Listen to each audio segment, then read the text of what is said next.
नमस्कार, आप देख रहे हैं द पब्लिक वर्ड में सुभाष चौधरी हूं। भारतीय जनता पार्टी को उत्तर प्रदेश में विधानसभा चुनाव की दृष्टि से बड़ा राजनीतिक झटका लगा है। आज योगी आदित्यनाथ कैबिनेट के मंत्री बल्कि प्रमुख सदस्य के रूप में रहे स्वामी प्रसाद मौर्य ने मंत्री पद से इस्तीफा दे दिया। उन्होंने अपना इस्तीफा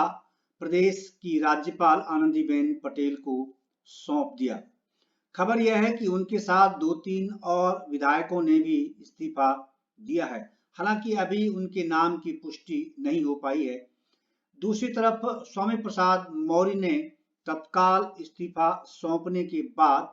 सपा प्रमुख अखिलेश यादव से मुलाकात की और आनन फानन में सपा की साइकिल पर सवार होने की घोषणा भी कर दी और लगे हाथों अखिलेश यादव ने भी मुलाकात की फोटो ट्विटर हैंडल के माध्यम से जारी कर उनका पार्टी में स्वागत कर दिया। साथ ही उनके साथ उनके समर्थक, कार्यकर्ता, शुभचिंतक और अन्य नेताओं यहां तक कि विधायकों के स्वागत की बात भी अखिलेश यादव ने की है और उन्होंने यह दावा किया है कि स्वामी प्रसाद मौर्य के उनकी पार्टी में शामिल होने के बाद सामाजिक न्याय और समानता का जो मुद्दा है वो अब और उफान पर होगा और प्रदेश में सामाजिक न्याय को बहुत बल मिलेगा। यहां मैं आपको बताता चलूं कि स्वामी प्रसाद मौर्य लंबे समय तक मायावती जी की पार्टी बहुजन समाज पार्टी के प्रमुख सदस्य रहे हैं और उन्होंने जब मायावती मुख्यमंत्री थी तब उन्होंने सत्ता सुख जबरदस्त तरीके से भोगा था। उन पर कई प्रकार के आरोप भी तब लगे थे, भ्रष्टाचार के आरोप भी लगे थे, लेकिन उन्होंने मायावती से कुछ मामलों को हुए विवाद के कारण भाजपा रूपी गंगा में प्रवेश पा लिया और वो स्वच्छ हो गए, निर्मल हो गए।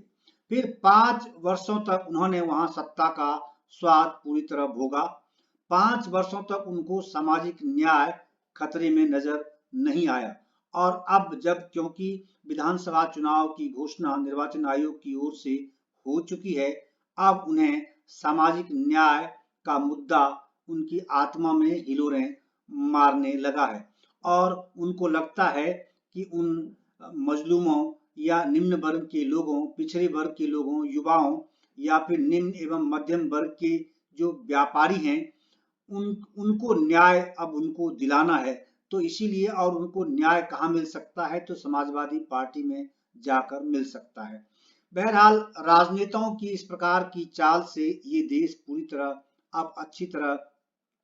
परिचित हो चुका है क्योंकि देश को आजाद हुए अब 7 दशक से अधिक हो चुके हैं। 8वें दशक में लगभग प्रवेश कर चुका है यह देश। तो इसीलिए इस प्रकार के नेताओं के कदमों को, उनके पीछे उनकी धारणा, उनकी सोच और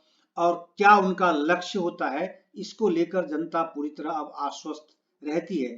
लेकिन उन्हें इस्तीफा देने के क्रम में कुछ तो कारण बनाना था, तो इसीलिए उन्होंने राज्यपाल को भेजे अपने इस्तीफे में इस तरह की बातों का उल्लेख किया है कि जो मजदूर वर्ग हैं, पिछड़े वर्ग हैं, निम्न वर्ग हैं या फिर जो युवा वर्ग हैं, जो निम्न मध्यम वर्ग के व्यापारी हैं, उनको उनकी उपेक्षा हो रही थी योगी आदित्यनाथ सरकार के द्वारा और उनको इस बात का ज्ञान 5 वर्ष बाद लगभग आया। जब 5वें वर्ष के अंतिम क्षण में वो पहुंचे हैं तब जाकर इस बात का उनको ज्ञान आया और अब उन्होंने उनको सामाजिक न्याय दिलाने के लिए इसका ताना बाना बुनने की दृष्टि से समाजवादी पार्टी की साइकिल पर चढ़ना स्वीकार किया है।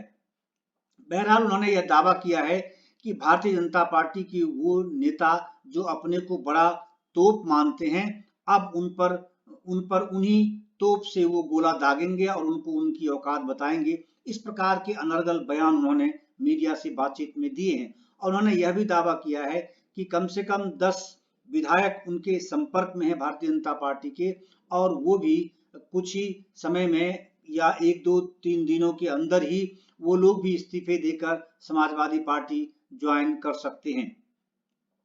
तो जो लगातार पार्टियां बदलते रहे हों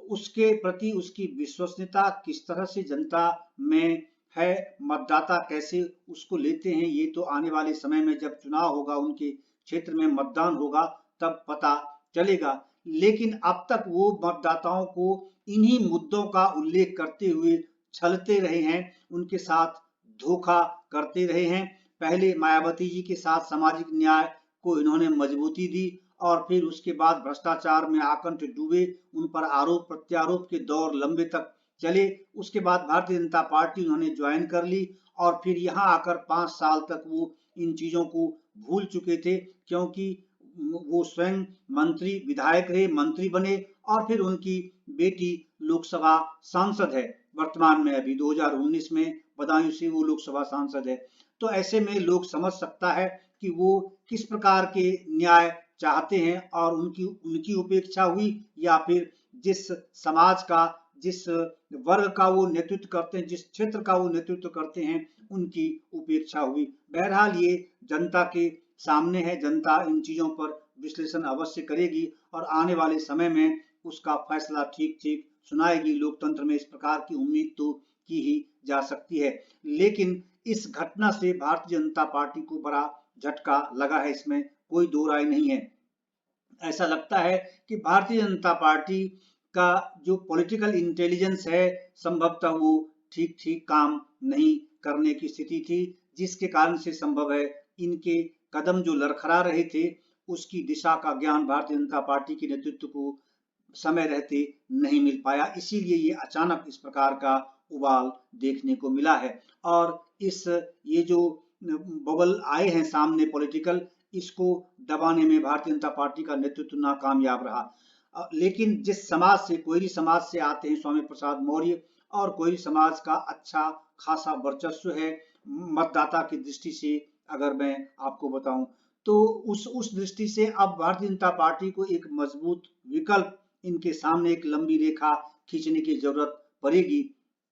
समय काफी कम है, लेकिन भारतीय जनता पार्टी नेतृत्व इस मामले में और दूसरी पार्टियों से कहीं बेहतर स्थिति में है। तो इसीलिए इस बात की उम्मीद तो जताई जा सकती है कि इनके बराबर में एक और कोई विकल्प जरूर खड़ा करने की कोशिश भारतीय जनता पार्टी अवश्य करेगी। और आने वाले समय में ये जो राजनीतिक घटना हुई है, ये थोड़ा और खुलकर सामने आएगा कि इसके पीछे का परिदृश्य क्या था और कब से समाजवादी पार्टी के साथ ये पींगे बढ़ा रहे थे और इनका तालमेल आज जो मुलाकात हुई है और जिस तरह से वो साइकिल पर सवार हुए हैं, तो उसका इस घटनाक्रम की जो पृष्ठभूमि थी, जो प्लेटफॉर्म था, ये कब से तैयार हो रहा था? क्या मुख्यमंत्री योगी आदित्यनाथ को इस बात की जानकारी थी कि इनकी ये पाला बदल सकते हैं? क्योंकि सत्ता के अनुरूप, जब सत्ता के रुख को ये लोग बड़े अच्छे से पहचानते हैं और हवा का रुख किस तरफ है, ये अच्छी से ये लोग लंबे समय से राजनीति में इसलिए समझते हैं और संभव है उनको ये लग रहा हो कि समाजवादी पार्टी उत्तर प्रदेश में शायद सत्ता में आ जाए तो फिर वो उनके पौबारा होंगे। तो इसीलिए उन्होंने ये पाला बदल